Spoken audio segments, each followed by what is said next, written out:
Everyone, welcome back to my channel. আবার চলে আসছি তোমাদের সাথে একটা নতুন ব্লগ শেয়ার করবো বলে। সকালবেলা উঠে গেছি, উঠে বিছানাটা গুছিয়ে নেবো, গুছিয়ে নিই। চলো,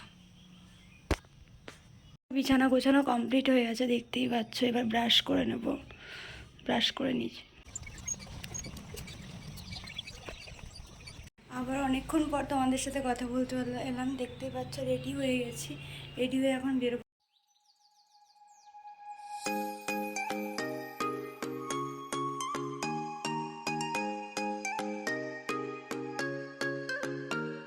এখানে রেডি হয়ে আমি বেরিয়েও পড়েছিলাম তারপরে একটু উঠে একটু ভিডিও করে নিয়েছিলাম তোমাদের জন্য।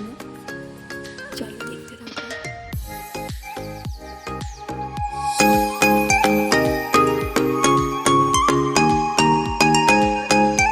এখানে আমি অটো থেকে নেমে হেঁটে হেঁটে যাচ্ছিলাম নিজের বাড়ির দিকে।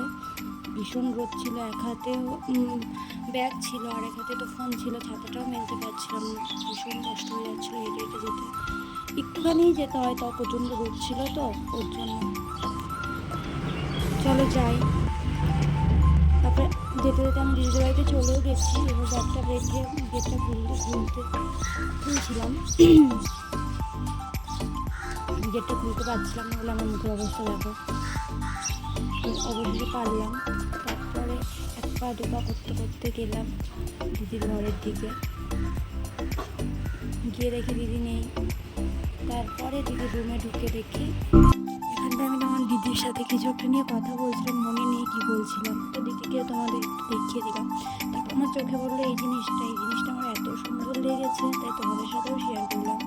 খুবই সুন্দর, মানে সামনাসামনি আরও সুন্দর লাগছিলো, তোমাদের অতটা বোঝাতে পারিনি। তারপর বেরিয়ে পড়েছিলাম দিদিদের বাড়ির থেকে। বেরিয়ে পড়ে এখন আবার স্কার্ফটা মাথায় নিয়েছিলাম, কারণ প্রচণ্ড রোদ, ছাতাটা মেলতে পারছিলাম। তারপরে চলে গেছিলাম ওই বাড়িতে কলেজ থেকে।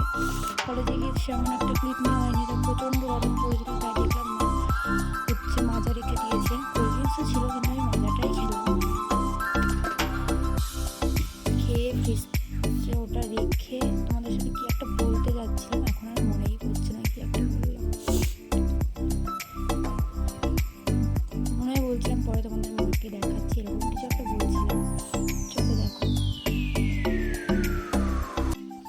এখন অনেকক্ষণ পরে তোমাদের সাথে কথা বলতে এখানে মা ভাত মেখে আমাকে খাইয়ে দিচ্ছিলো, কারণ আমি আজকে হাতে ব্যথা পেয়েছিলাম, ওর জন্য হাত দিয়ে খেতে পারছিলাম না, ওর জন্যই মা মেখে খাইয়ে দিচ্ছিলো।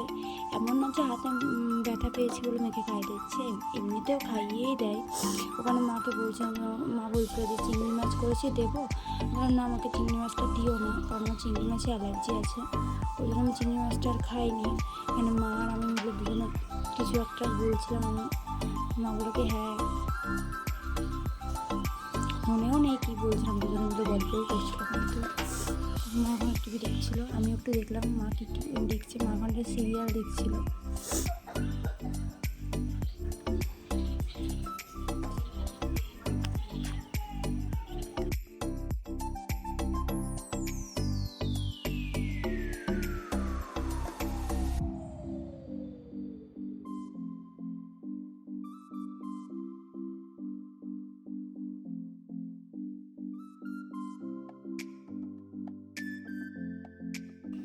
তারপরে তোমাদের সাথে কথা বলা হয়নি। তারপর অনেকক্ষণ পরে একটু কোল্ড ড্রিঙ্কস খেলাম, কোল্ড ড্রিঙ্কস খেয়ে বাড়ি চলে এসেছিলাম।